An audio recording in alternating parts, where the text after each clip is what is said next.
can take just a minute. My name is Peggy Slater. I'm the chair of the Political Reform Committee. I'm in committee for New Trier Democratic Organization. And I just want to tell you what we're doing and invite you to join us in the very kind of action that Cindy just exhorted us to.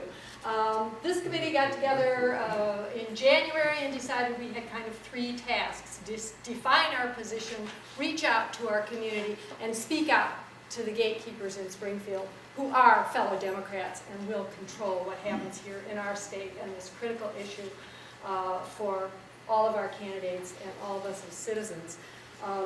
So we spent some time thinking, talking, and came up with the lessons that Cindy could have taught us in 20 minutes, which is that following the money is the most critical thing, the thing that's most likely not to happen. So campaign finance reform and the accompanying transparency that has to go with it are our #1 agenda item. Not that we think it's the be-all and end-all, not that there won't be other issues, but the window of opportunity is short and it closes when the legislature adjourns at the end of May, all right? So we have less than 2 months now.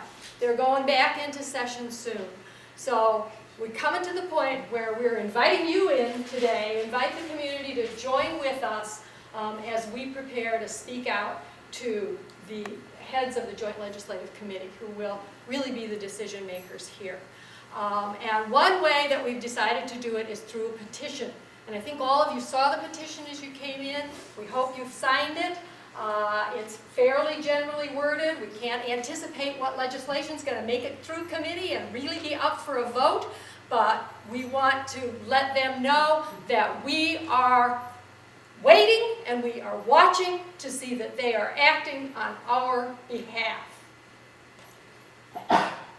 So we piloted this petition to see if it did reflect the will of our community, and 5 of us went and stood outside the Grand and outside Caribou Coffee and went at the post office one Saturday morning. And it was an amazing experience because virtually nobody said no. A couple people whisked by because they were, on their way into the grocery store or out. But I think at the Grand we got 35 signatures in the hour that we were there, and 3 people said that they wouldn't sign our petition. I have never had an experience like that. Same thing happened at Caribou Coffee and the post office. We are representing the will of our community now.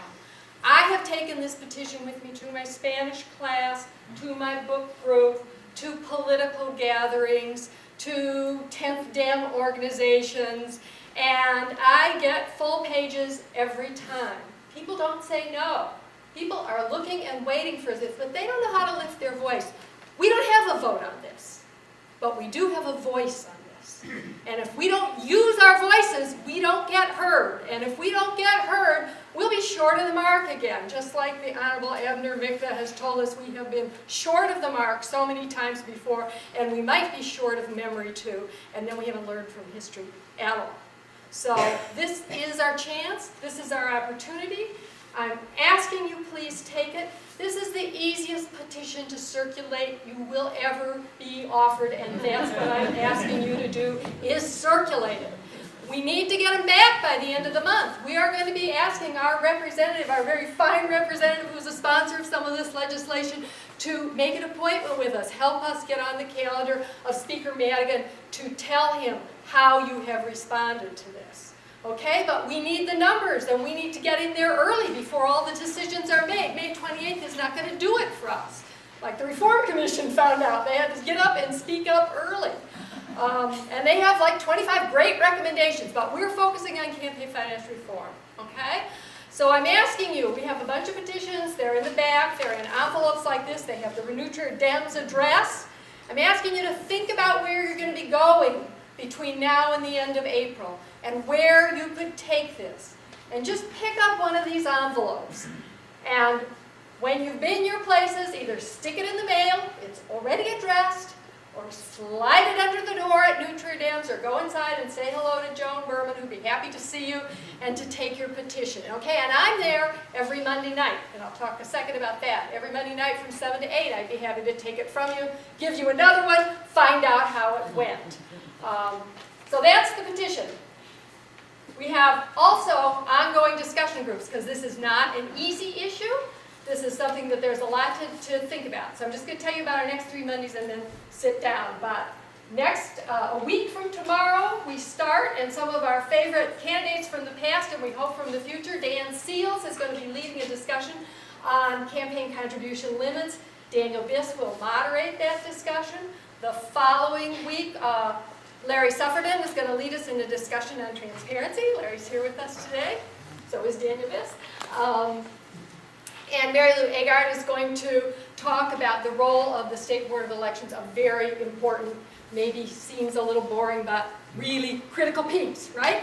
And the third week that we have scheduled is Patrick Keenan Devlin, who's going to talk about public financing of campaigns. We have a sign-up sheet over there for each of those. I would love it if you would sign up. You can come even if you don't, but we'd like to know how big the pot of coffee should be, and if people like this, if this is something we should continue doing, these Monday night discussions of critical issues. Yes, they are at the Notre Dame's office, okay? 7 to 8:30 Monday nights. All the information is there. Every one of these petition packets has an agenda for those Monday night meetings. It has contact information for your legislators and the gatekeepers, and it has critical websites if you want to know more, to inform yourself about what's going on and keep updated. So thank you all. I hope you come and visit us at the desk and take a packet. It's the only way we can let them know that people are listening. They're not already forgetting. Diana. Do the signers of the petition need to be Cook County? Can they be any county? They could be any citizen of Illinois. That's what Okay. we're presenting it as, the voice of citizens of Illinois. So, and Republicans are signing. This is a very welcoming petition. People are ready for this, so let's let them hear it.